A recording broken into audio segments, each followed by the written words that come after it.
강원도 대관령의 깊은 자락, 달빛. 머무는 집이라는 낡은 나무 간판이 내걸린 민박집의 겨울은 유독 길고 적막했다. 오후 4시만 되어도 산 그림자가 마당 깊숙이 내려앉았고 세상의 모든 소음을 집어삼킨 듯한 고요가 지붕 위로 쌓이는 눈처럼 내려앉았다. 그 고요의 중심에 서은우가 있었다.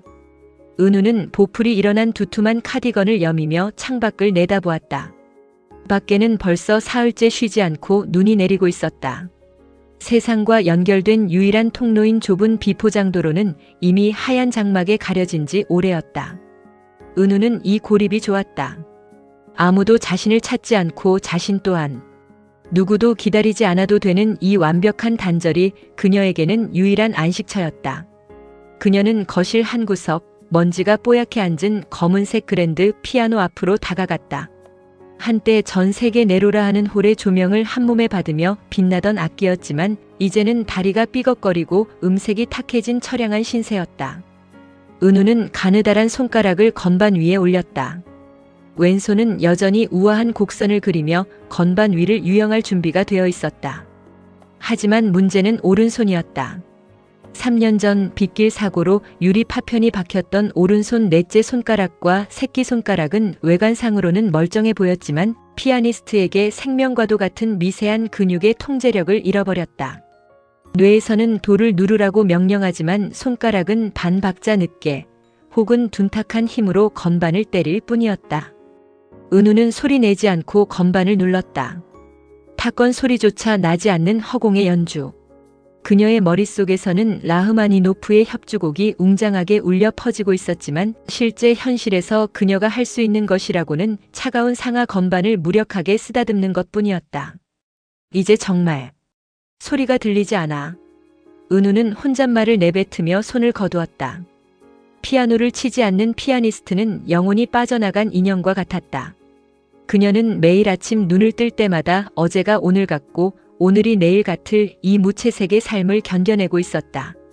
민박집 손님이라고는 가끔 길을 잘못 든 등산객이나 삶의 막다른 골목에서 도망쳐온 이들 뿐이었다. 은우는 그들에게 방을 내주고 따뜻한 보리차 한 잔을 건네는 것 외에는 그 어떤 대화도 섞지 않았다.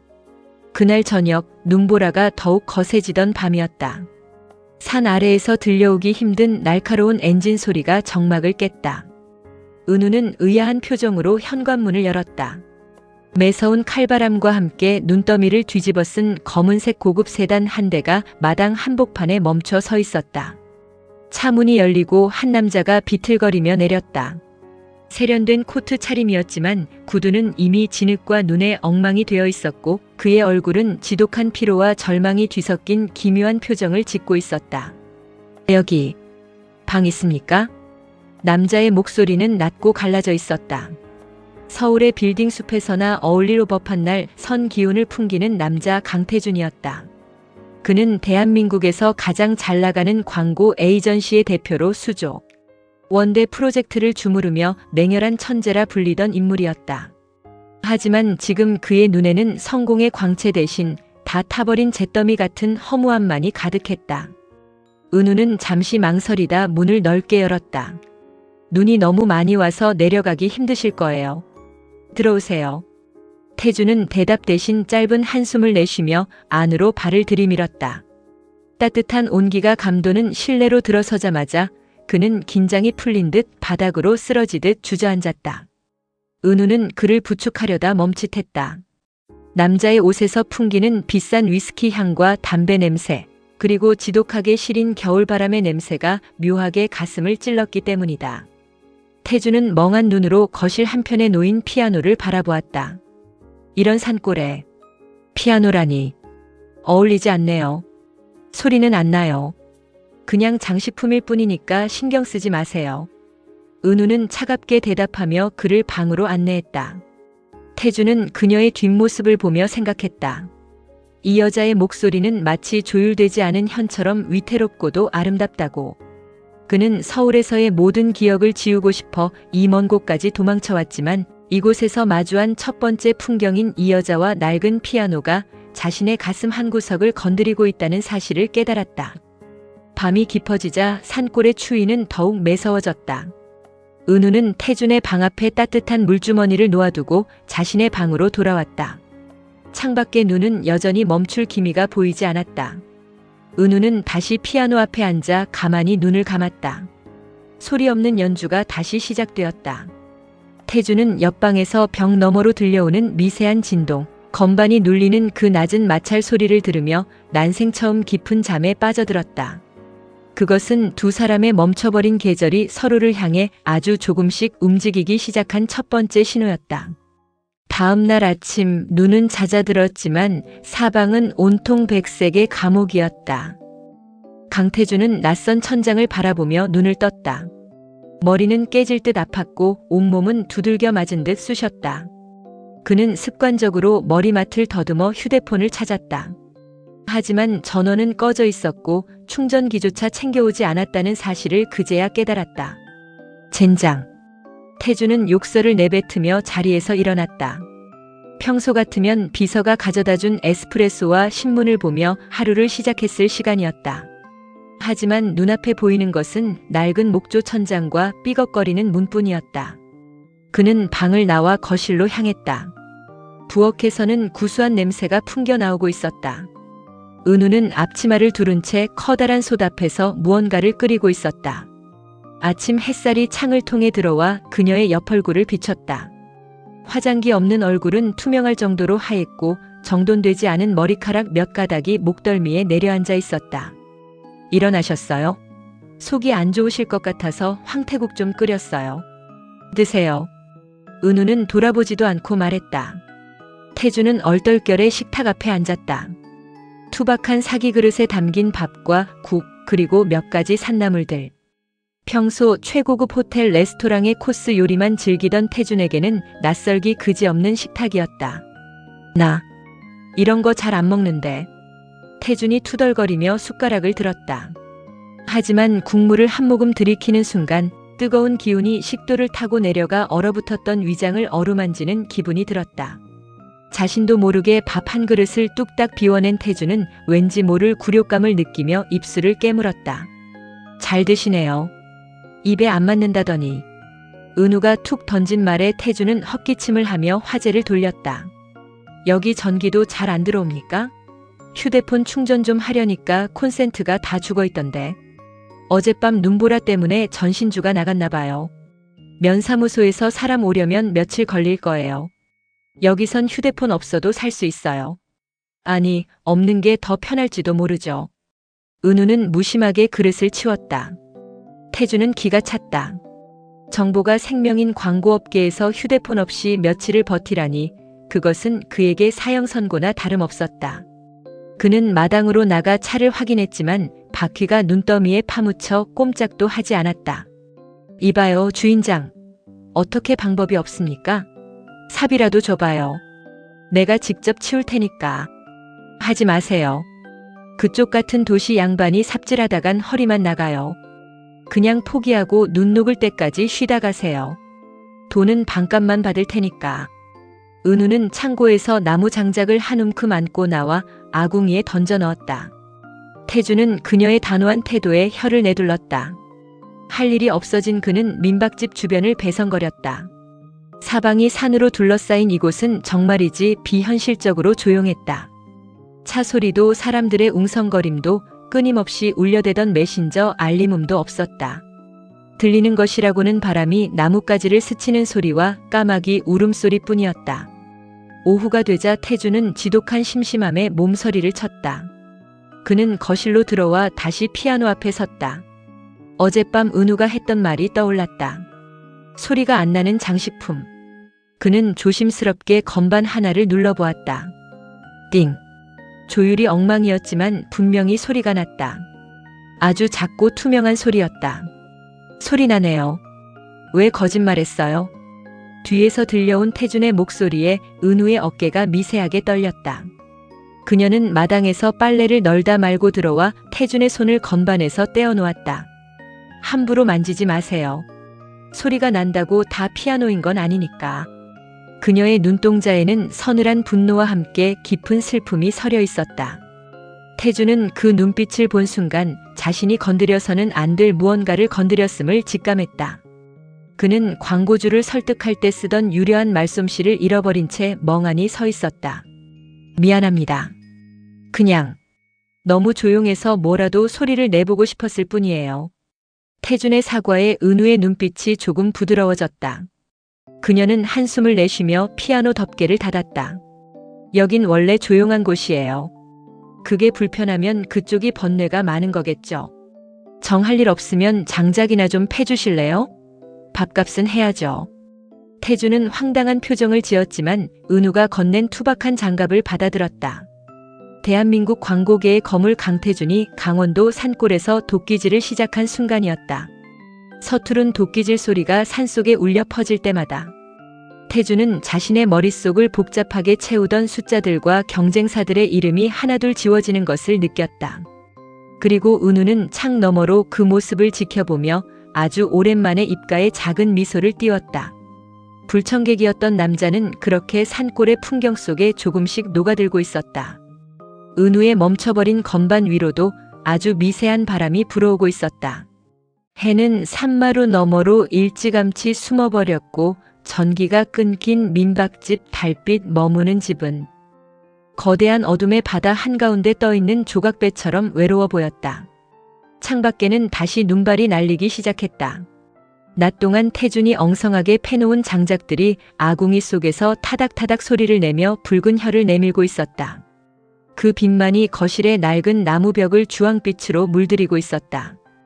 은우는 식탁 위에 굵은 양초 하나를 세우고 불을 붙였다.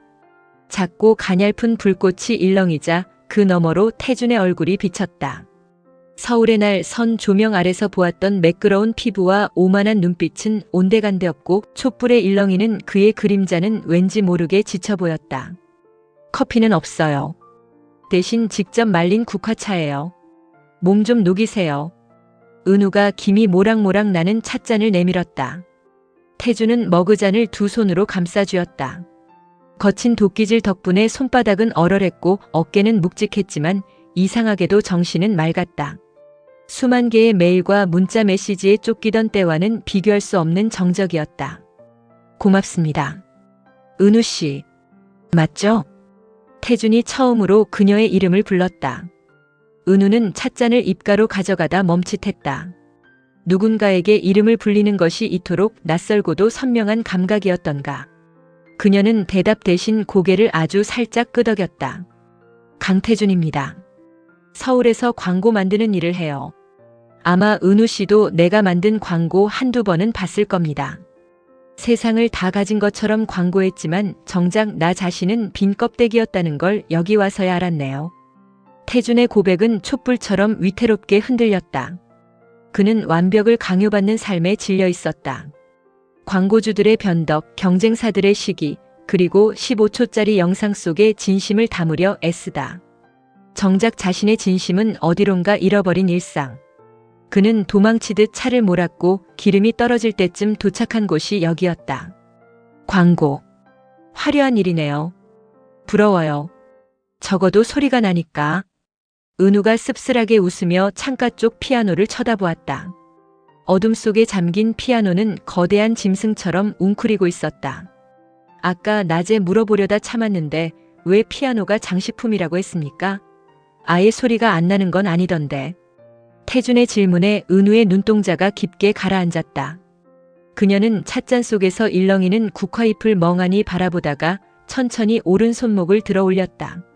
촛불 아래 드러난 그녀의 손목에는 희미하지만 깊은 흉터가 남아 있었다. 3년 전이었어요. 독주회를 앞두고 비가 쏟아지던 밤이었죠. 택시를 타고 가는데 대형 트럭이 덮쳤어요. 정신을 차려보니 손가락 사이에 유리 파편이 박혀 있었죠. 수술은 잘 됐다고 했지만 피아니스트에게 잘된 수술이란 건 없어요. 0.1초의 박자를 놓치고 건반의 무게를 느끼지 못하는 손가락은 죽은 거나 다름없으니까. 태준은 숨을 멈췄다. 그는 은우의 손가락 끝을 바라보았다. 가늘고 긴 예술가의 손. 하지만 그 손은 이제 더 이상 세상의 박수갈채를 받아낼 수 없는 슬픈 악기가 되어 있었다. 그 뒤로 도망쳤어요. 피아노 소리가 들리지 않는 곳으로. 하지만 여기 와서도 피아노를 버리진 못하겠더라고요. 그냥 악같이 늙어가는 처지랄까.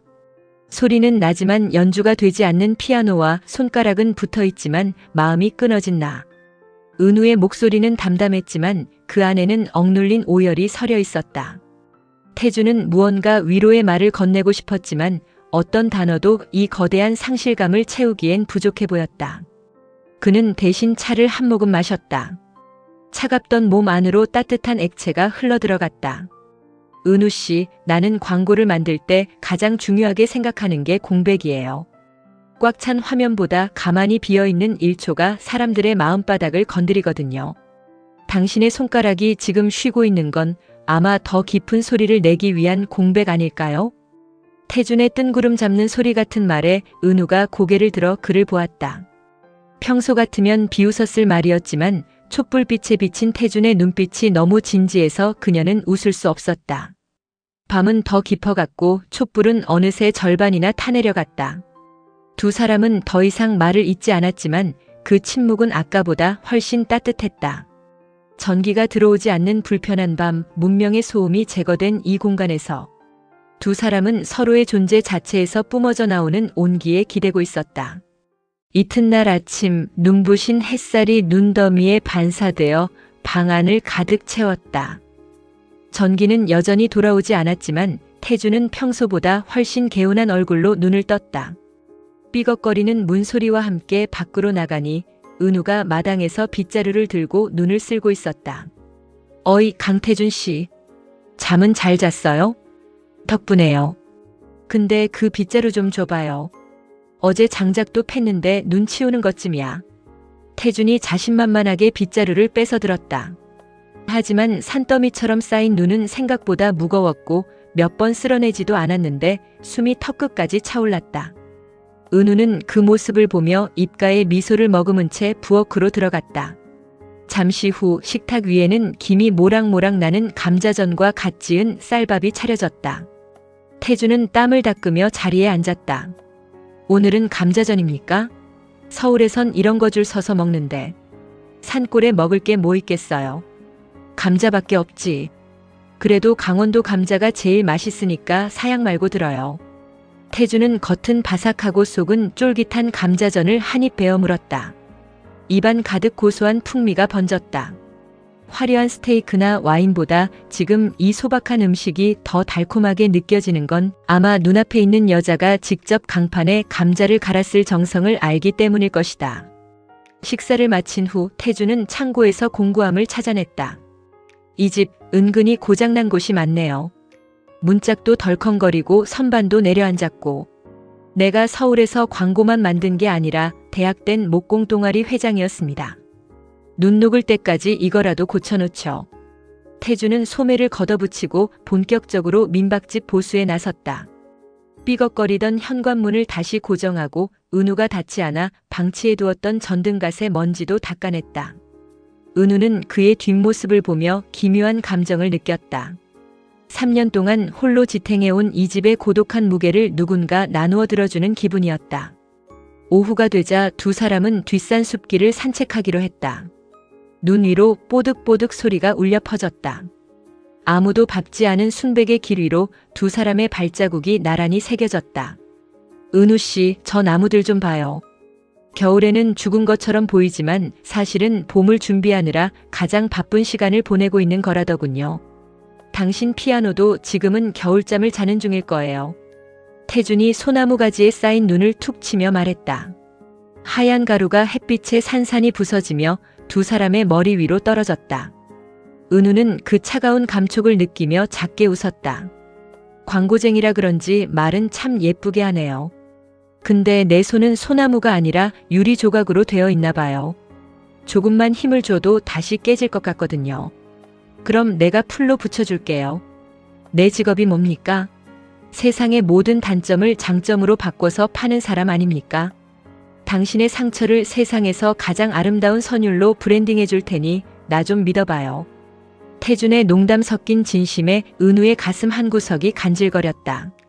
3년 동안 굳게 닫혔던 성벽에 작은 균열이 생기고 있었다. 그 균열 사이로 겨울바람이 아닌 조금은 따스한 봄의 전조가 스며들고 있었다. 산책을 마치고 돌아오는 길 은우는 처음으로 태준의 소매 끝을 살짝 붙잡았다. 고마워요, 태준 씨. 오늘 즐거웠어요. 태준은 멈춰서서 그녀를 내려다보았다. 추위에 발그레해진 은우의 볼과 맑은 눈망울이 그의 가슴을 세게 쳤다. 서울에서의 화려한 삶, 수억 대의 연봉, 성공의 짜릿함. 그런 것들이 다 무슨 소용인가 싶었다. 지금 이 순간 눈 덮인 산골 마을에서 이 여자의 미소 하나를 지켜내는 것이 세상에서 가장 중요한 프로젝트처럼 느껴졌다. 두 사람의 거리는 어느새 한 뼘 정도로 좁혀져 있었다. 서로의 숨소리가 하얀 김이 되어 섞이는 찰나 멈췄던 세상이 다시 움직이는 소리가 들렸다. 폭설이 잦아들고 제설차가 마을 입구까지 들어왔다는 소식이 들려왔지만 강태준은 서울로 돌아갈 채비를 서두르지 않았다. 대신 그는 민박집 거실 한복판에 놓인 낡은 그랜드 피아노 주위를 맴돌았다. 그는 은우가 잠든 밤마다 몰래 피아노 내부를 살폈다. 조율이 엉망인 것은 둘째치고 습기 때문에 해머가 붙고 현이 녹슬어 있었다. 태준은 서울에 있는 지인들을 동원해 극비리에 움직였다. 대한민국 최고의 조율사를 수소문했고 은우의 손 상태에 무리가 가지 않도록 건반의 깊이와 무게를 미세하게 조정할 수 있는 특수 부품들을 구했다. 은우 씨, 잠깐 나랑 어디 좀 가요. 어느 화창한 오후 태준이 은우를 이끌고 마당으로 나갔다. 그곳에는 낯선 트럭 한 대가 서 있었고 백발이 성성한 노신사가 내리고 있었다. 이분은 국내에서 손꼽히는 피아노 조율사예요. 은우 씨 피아노 오늘 다시 태어나게 해줄 겁니다. 은우는 당황하며 뒷걸음질 쳤다. 태준 씨, 내가 말했잖아요.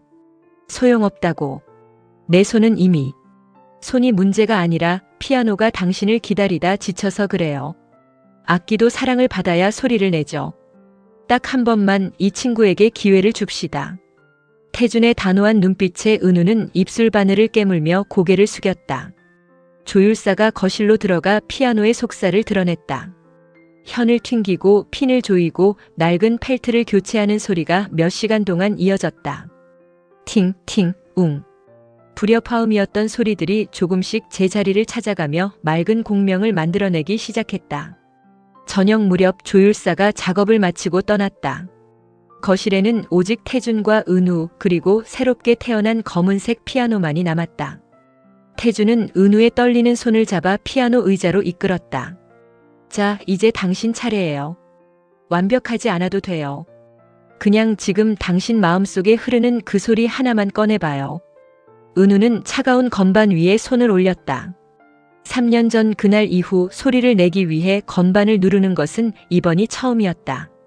그녀의 오른손 넷째 손가락이 미세하게 경련했다. 공포가 해일처럼 밀려왔다. 다시 둔탁한 소리가 나면 어쩌지? 다시 손가락이 내 명령을 거부하면 어쩌지? 눈 감아요. 여기엔 청중도 없고 조명도 없어요. 오직 나랑 이 피아노뿐이에요. 태준이 뒤에서 그녀의 어깨를 가만히 짚어주었다. 그 따뜻한 온기가 은우의 척추를 타고 내려가 얼어붙은 심장을 녹였다. 은우는 천천히 눈을 감았다. 머릿속에서 늘 맴돌던 사고 직전 쓰다 만 미완성 곡의 첫 마디가 떠올랐다. 도, 미, 솔. 첫 번째 타건이 정막을 깼다. 낡은 피아노라고는 믿기지 않을 만큼 맑고 깊은 울림이었다. 은우의 눈동자가 흔들렸다. 조율사가 태준의 요청대로 건반의 저항감을 최소화해 놓은 덕분에 힘을 잃은 그녀의 오른손가락도 부드럽게 건반 속으로 침잠할 수 있었다. 왼손이 베이스를 깔아주자 오른손이 조심스럽게 멜로디를 얹었다. 처음에는 아주 느리게 마치 걸음마를 배우는 아이처럼 위태로운 선율이었다. 하지만 태준의 낮은 숨소리가 메트로놈처럼 그녀의 박자를 잡아주었다. 그래요, 그거예요. 계속 가요. 은우의 손가락이 조금씩 속도를 내기 시작했다. 사고 이후 한 번도 느껴보지 못한 해방감이었다. 손가락 끝에서 전해지는 미세한 진동이 신경을 타고 뇌로 전달되었다. 아팠던 기억, 원망했던 시간, 고립되었던 3년의 세월이 음표가 되어 공중으로 흩어졌다. 곡은 점점 고조되었다. 미완성으로 남았던 뒷부분은 은우의 즉흥적인 감정으로 채워졌다. 슬픔 뒤에 오는 평온, 절망 끝에서 마주한 태준이라는 빛. 그녀의 손가락은 더 이상 장애가 있는 손가락이 아니었다. 그것은 상처를 노래하는 가장 정직한 도구였다. 쾅! 마지막 화음이 거실 전체를 울리며 긴 여운을 남겼다. 연주가 끝나자 은우는 건반 위에 얼굴을 묻고 흐느끼기 시작했다. 3년 동안 참아왔던 눈물이 폭포처럼 쏟아졌다. 태준은 말없이 그녀를 뒤에서 안아주었다. 은우의 어깨가 들썩일 때마다 태준의 가슴도 함께 젖어들었다. 들었죠? 소리가 나요. 당신은 여전히 피아니스트예요, 은우 씨. 태준의 목소리도 조금 떨리고 있었다. 은우는 고개를 들어 눈물이 범벅된 얼굴로 태준을 바라보았다. 고마워요. 정말 고마워요. 내 소리를 다시 찾아줘서. 은우는 다시 피아노를 연주할 수 있다는 희망보다 자신의 상처를 정면으로 응시해준 이 남자가 곁에 있다는 사실에 더 큰 감동을 느꼈다. 미완성이었던 소나타는 그렇게 태준이라는 주제부를 만나 비로소 완성되어 가고 있었다. 창밖에는 달빛이 내려앉아 눈부신 은빛 길을 만들고 있었다. 그 길은 은우가 다시 세상으로 나갈 통로이자 두 사람이 함께 걸어갈 미래의 시작이었다. 절대로 물러나지 않을 것 같던 동장군의 기세도 자연의 섭리 앞에서는 한풀 꺾이고 있었다. 달빛 머무는 집의 처마 끝에 매달려 날카로운 칼날처럼 빛나던 고드름들이 투명한 눈물을 뚝뚝 흘려보내기 시작했다. 마당 구석 두껍게 쌓여있던 눈더미 아래서는 검게 죽어있던 흙들이 조금씩 그 속살을 드러내며 눅눅한 흙내음을 뿜어냈다. 그것은 비릿하면서도 생동감 넘치는 분명한 봄의 전조였다. 은우는 이른 아침부터 툇마루에 앉아 그 변화를 지켜보았다. 3년 동안 이곳의 겨울은 그녀에게 멈춰버린 시간이었고 차가운 감옥이었다. 하지만 지금 그녀의 귀에는 녹아내리는 눈물이, 바닥을 때리는 소리가 마치 가벼운 스타카토 리듬처럼 경쾌하게 들렸다. 피아노를 다시 만진 이후 그녀의 세상은 다시 소리로 가득 차기 시작했다. 무슨 생각을 그렇게 골똘히 해요? 커피 식겠네. 어느새 다가온 태준이 김이 모락모락 나는 머그잔 2개를 들고 은우의 옆에 앉았다. 이제 그는 맞춤 정장 대신 은우가 빌려준 투박한 체크무늬 셔츠와 면바지가 제 옷처럼 잘 어울렸다. 그의 손등에는 장작을 패다 생긴 작은 흉터들이 훈장처럼 남아있었고 늘 날이 서있던 눈매는 산골의 부드러운 햇살을 닮아가고 있었다. 그냥요. 이 눈이 다 녹으면 태준 씨도 서울로 돌아가겠구나. 그런 생각. 은우의 목소리에 아주 미세한 떨림이 섞였다. 태준은 대답 대신 은우의 어깨를 자기 쪽으로 끌어당겼다. 두툼한 셔츠 너머로 전해지는 그의 체온은 은우가 평생 느껴본 그 어떤 난로보다 뜨겁고 정직했다. 은우 씨, 나랑 같이 계곡에 안 갈래요? 눈 녹은 물 흐르는 소리가 여기까지 들리는 것 같아서. 두 사람은 나란히 숲길을 걸어 내려갔다. 숲은 겨울 내내 품고 있던 흰옷을 벗어 던지고 짙은 고동색의 나무 기둥들을 꼿꼿이 세우고 있었다. 발걸음을 옮길 때마다 푹신하게 젖은 낙엽이 밟히는 소리가 났다. 태준은 미끄러운 바위 구간이 나오자 자연스럽게 은우의 손을 낚아챘다. 손바닥이 맞닿는 순간 전기 신호 같은 찌릿함이 은우의 팔을 타고 심장으로 곧장 전달되었다. 태준의 손은 크고 단단했다. 광고 기획안을 검토하고 펜을 굴리던 매끄러운 손은 이제 거친 노동의 흔적을 품고 있었지만 그 거친 감각이 오히려 은우에게는 더 큰 신뢰를 주었다. 계곡에 도착하자 얼음장 밑으로 세차게 흐르는 물줄기가 보였다. 투명한 얼음 껍질을 뚫고 솟구치는 물방울들이 햇빛을 받아 다이아몬드처럼 부서졌다. 그 풍경을 바라보던 태준이 멈춰서서 은우를 돌아보았다. 은우 씨, 아까 서울 이야기했죠? 사실 어제 회사 비서한테 연락이 왔어요. 내가 없으니까 대형 프로젝트 몇 개가 멈췄대요. 다들 내가 어디 있는지 죽었는지 살았는지 난리인가 봐요. 은우의 가슴이 덜컥 내려앉았다. 그녀는 태준의 손을 잡고 있던 자신의 손가락에 힘을 뺐다. 그는 빛나는 도시의 정점에 서 있어야 할 사람이다. 이런 허름한 민박집에서 장작이나 패고 있을 사람이 아니라는 사실을 그녀는 너무나 잘 알고 있었다. 가야죠. 태준 씨는 원래 거기 있어야 할 사람이니까. 나 때문에 너무 오래 지체됐어요. 아니, 내 말은 나만 가는 게 아니라는 뜻이에요. 태준이 다시 은우의 양손을 잡아 자신의 가슴팍으로 끌어올렸다. 셔츠 너머로 태준의 심장이 쿵쿵거리는 진동이 은우의 손가락 끝에 고스란히 전달되었다. 피아노 건반보다 더 뜨겁고 더 절실한 박동이었다. 은우 씨, 당신의 연주를 다시 듣던 날, 내가 무슨 생각했는지 알아요?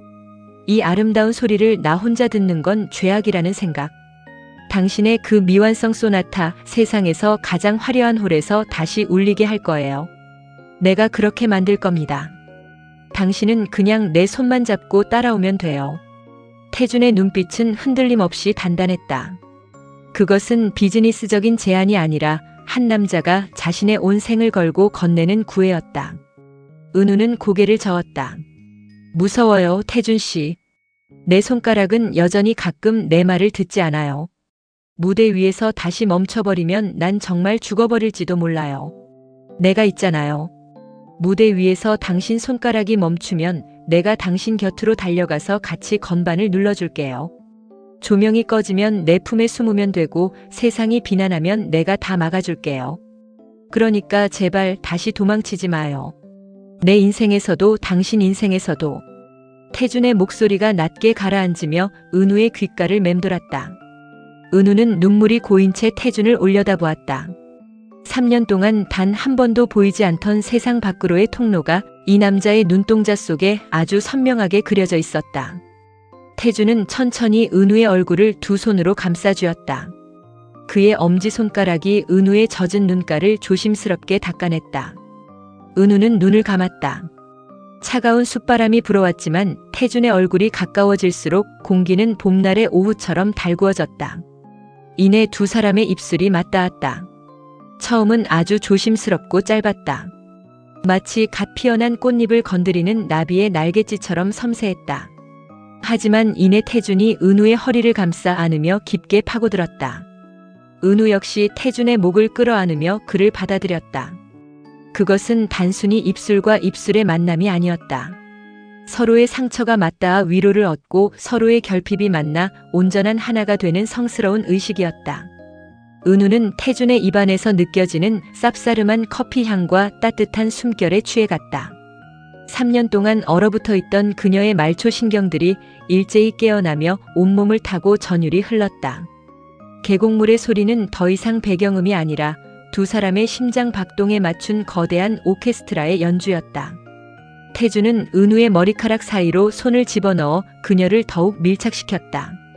그녀의 가녀린 체구가 자신의 품 안으로 완벽하게 들어오는 감각에 태준은 생애 처음으로 완벽한 성취가 무엇인지 깨달았다. 수천억 원의 계약도 서울의 가장 높은 빌딩도 지금 이 작은 여자를 품에 안은 만족감에 비할 바가 아니었다. 한참 동안 이어진 입맞춤이 끝나고 두 사람은 서로의 이마를 맞댄 채 거친 숨을 몰아쉬었다. 은우의 뺨은 상기되어 있었고 눈동자는 별처럼 반짝였다. 사랑해요, 은우 씨. 당신이 아니었으면 난 평생 내가 누군지도 모른 채 시들어갔을 거야. 나도요. 고마워요. 내 차가운 겨울 끝에 당신이라는 봄을 보내줘서. 두 사람은 한참 동안 그 자리에 서서 서로를 안아주었다. 주변의 나무들도 흐르는 물줄기도 녹아내리는 눈덩이들도 이들의 사랑을 축복하는 듯 했다. 이제 더 이상 추위는 두렵지 않았다. 서로의 가슴 속에 타오르는 이 뜨거운 불씨가 있는 한 어떤 겨울이 찾아와도 두 사람은 함께 봄을 만들어낼 수 있을 테니까. 은우는 태준의 가슴에 귀를 대고 그의 규칙적인 심장 소리를 들었다. 그것은 그녀가 앞으로 평생 조율하며 살아가야 할 세상에서 가장 아름다운 기준음어 노트이었다. 겨울은 끝났다. 그리고 두 사람의 인생에서 가장 찬란한 봄이 지금 막 그 첫 번째 음표를 그려내고 있었다. 산골의 눈이 거의 다 녹아내려 땅바닥이 질척거릴 무렵 마당에 세워져 있던 태준의 검은색 세단이 마침내 긴 잠에서 깨어났다. 엔진이 가르릉거리며 돌아가는 소리는 적막했던 민박집의 공기를 낯설게 갈라놓았다. 태준은 짐을 트렁크에 싣고는 한참 동안 닫힌 민박집 문을 바라보았다. 서울로 돌아가는 길은 불과 몇 시간 거리였지만 그의 마음은 이미 이곳의 낡은 나무 냄새와 은우의 온기에 단단히 묶여 있었다. 은우 씨, 금방 올게요. 일주일, 아니 사흘이면 정리될 겁니다. 당신이 머물 곳과 연주할 무대, 내가 완벽하게 세팅해 놓을 테니까 조금만 기다려요. 태주는 은우의 차가운 손을 잡아 자신의 뺨에 갖다 댔다. 은우는 희미하게 미소 지었지만 그녀의 눈동자에는 숨길 수 없는 불안함이 서려 있었다. 서울이라는 거대한 괴물이 다시 태준을 삼켜버릴 것만 같았고 자신은 다시 이 산속의 고독으로 회귀하게 될까봐 겁이 났다. 조심해서 가요, 태준 씨. 너무 무리하지 말고. 나는 여기서 피아노 치면서 기다릴게요. 태준의 차가 멀어지며 일으킨 먼지가 가라앉자 민박집은 다시 정막에 휩싸였다. 하지만 예전의 정막과는 달랐다. 태준이 고쳐놓은 현관문은 더 이상 삐걱거리지 않았고 그가 패놓은 장작더미는 든든하게 마당 한 구석을 지키고 있었다. 은우는 거실로 들어와 피아노 앞에 앉았다. 그녀의 손가락은 이제 건반을 두려워하지 않았다. 태준이 남기고 간 온기가 건반 하나하나에 스며있는 듯 했다. 한편 서울로 돌아온 태준은 폭풍 같은 일상에 직면했다. 광고 에이전시 사무실은 그가 나타나자마자 전쟁터처럼 변했다. 대표님, 대체 어디 계셨던 겁니까? K그룹 광고주가 해지하겠다고 난리예요. 대표님, 이번 신규 프로젝트 기획안 컨펌해 주셔야 합니다. 비서와 보좌진들이 서류 뭉치를 들고 달려들었지만 태준의 머릿속에는 오직 은우의 얼굴뿐이었다. 그는 차가운 도시의 소음 속에서 문득문득 산골의 물소리를 그리워했다. 그는 돌아오자마자 자신의 모든 역량을 동원해 특별한 프로젝트를 시작했다. 그것은 제품 광고가 아니었다. 한 천재 피아니스트의 재기를 알리는 세상에서 가장 아름다운 휴먼 브랜딩이었다. 이번 공연은 수익 목적이 아닙니다. 예술의 전당이든 세종문화회관이든 상관없어. 단 한 사람을 위한 최고의 무대를 만드세요.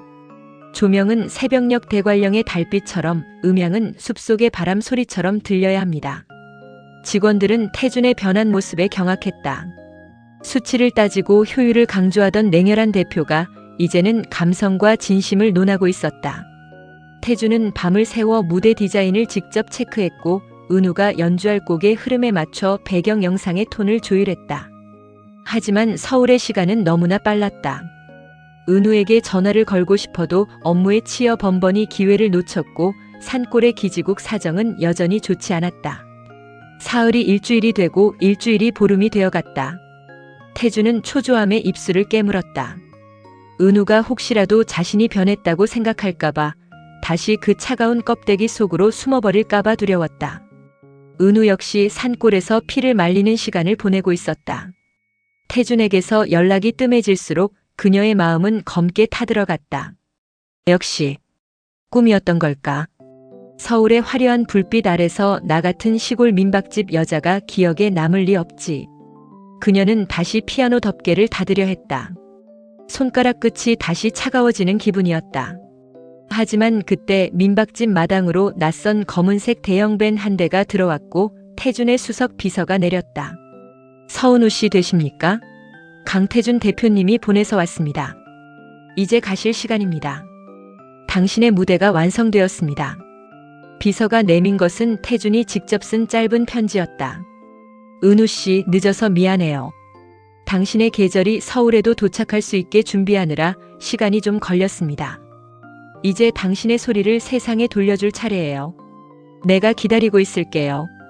은우는 편지를 가슴에 꼭 안았다. 눈물이 뺨을 타고 흘러 편지지를 적셨다. 그것은 슬픔의 눈물이 아니라 자신을 향한 태준의 진심을 다시 확인한 안도의 눈물이었다. 그녀는 낡은 카디건을 벗고 태준이 보내온 눈부시게 하얀 드레스를 입었다. 산골의 은둔자 서은우는 그렇게 세상 밖으로 첫 발을 내디뎠다. 그녀의 손에는 이제 유리 파편의 흉터가 아닌 사랑이라는 단단한 굳은 살이 박여 있었다. 서울의 야경이 내려다 보이는 남산의 한 프라이빗 홀. 초청된 하객은 많지 않았다. 오직 은우의 음악을 진심으로 이해해줄 소수의 평론가와 태준의 지인들 뿐이었다. 홀 안은 태준의 지시대로 대관령의 새벽을 옮겨놓은 듯 했다. 자작나무 숲을 형상화한 조명과 은은하게 퍼지는 숲의 향기가 객석을 감싸 안았다. 무대 중앙에는 그날 민박집에서 조율했던 그 피아노가 아닌 세계 최고의 스테인웨이 그랜드 피아노가 위용을 뽐내며 서 있었다. 하지만 그 건반 위에는 태준이 몰래 가져온 은우의 낡은 악보 한 장이 놓여 있었다. 무대 뒤편 은우는 떨리는 손을 맞잡고 있었다. 수천 번 연습한 곡이었지만 수많은 사람의 시선 앞에 서는 것은 3년 만의 일이었다. 할 수 있어요, 은우 씨. 익숙한 목소리에 고개를 드니 턱시도를 멋지게 차려입은 태준이 서 있었다. 그는 은우의 양손을 잡고 따뜻한 숨결을 불어넣어 주었다. 내 손 보이죠? 내가 바로 저기 첫 번째 줄에 앉아 있을 거예요. 연주하다가 힘들면 나만 봐요. 우린 다시 그 산골 민박집 거실에 있는 거라고 생각하는 겁니다. 알았죠? 태준의 입술이 은우의 이마에 살짝 닿았다 떨어졌다. 그 짧은 접촉만으로도 은우의 심장 박동은 기적처럼 안정을 찾았다. 조명이 서서히 꺼지고 핀 조명이 은우를 비췄다. 하얀 드레스를 입은 그녀가 무대로 걸어 나오자 객석에서는 나직한 탄성이 터져 나왔다. 그녀는 우아하게 인사를 한 뒤 피아노 의자에 앉았다. 첫 번째 음이 울려 퍼졌다. 그것은 겨울의 얼음이 깨지는 소리였고 갇혀있던 영혼이 내뱉는 첫 번째 숨소리였다. 은우의 손가락은 건반 위를 마법처럼 날아다녔다. 넷째 손가락의 감각은 여전히 완벽하지 않았지만 그녀는 더 이상 그것을 장애라고 생각하지 않았다. 그것은 그녀만이 낼 수 있는 조금은 느리고 조금은 깊은 인생의 박자였다. 미완성이었던 소나타가 홀 전체를 가득 메웠다. 슬픔은 웅장한 포르테가 되어 터져나왔고 기쁨은 섬세한 피아니시모가 되어 사람들의 가슴 속으로 스며들었다. 태준은 맨 앞줄에서 눈물을 훔치며 그녀의 연주를 지켜보았다. 자신이 사랑한 여자가 세상에서 가장 빛나는 순간을 목격하는 것은 그 어떤 성공보다 벅찬 감동이었다. 마지막 건반의 울림이 잦아들자 찰나의 정적이 흐른 뒤 천둥 같은 박수갈채가 쏟아졌다. 은우는 자리에서 일어나 태준을 바라보았다. 태준은 기립박수를 치며 그녀를 향해 환하게 웃고 있었다. 공연이 끝나고 두 사람은 홀의 테라스로 나갔다. 서울의 화려한 불빛들이 발밑에서 빛나고 있었지만 두 사람에게는 그 빛보다 서로의 눈동자가 더 밝았다. 은우 씨, 아니 내 피아니스트. 오늘 정말 최고였어요. 태준이 은우의 허리를 감싸 안으며 속삭였다. 은우는 그의 어깨에 고개를 기대며 서울의 밤 공기를 들이마셨다. 태준 씨 덕분이에요. 당신이 내 손을 잡아주지 않았다면 나는 평생 그 차가운 건반 뒤에 숨어 있었을 거예요. 이제 더 이상 겨울이 두렵지 않아요. 태준은 주머니에서 작은 상자 하나를 꺼냈다. 그 안에는 화려한 다이아몬드 대신 작고 소박한 국화꽃 모양의 반지가 들어있었다. 민박집에서 처음 마셨던 그 국화차 향기를 잊을 수 없어서 주문 제작했어요.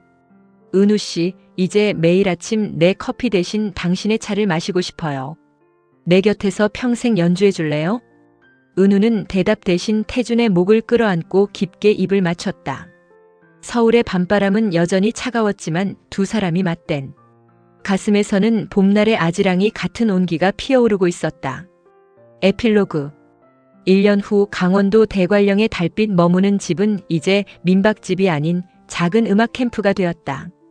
은우는 그곳에서 상처받은 아이들에게 피아노를 가르쳤고 태준은 주말마다 내려와 서툰 솜씨로 아이들의 간식을 만들었다. 눈이 내리는 어느 겨울밤 두 사람은 다시 피아노 앞에 나란히 앉았다. 태준 씨, 이 곡 들려요? 우리가 처음 만났던 날 내 머릿속에 울리던 소리예요. 은우의 손가락이 태준의 손등 위를 건반처럼 가볍게 두드렸다. 태준은 그녀의 손을 꼭 잡으며 창밖의 눈을 응시했다. 이제 그들에게 겨울은 고립의 계절이 아니라 서로의 온기를 가장 뜨겁게 느낄 수 있는 축복의 계절이었다. 너라는 계절이 머무는 온도. 그 온도는 영원히 식지 않는 36.5도의 사랑으로 그렇게 두 사람의 인생을 따뜻하게 채워가고 있었다.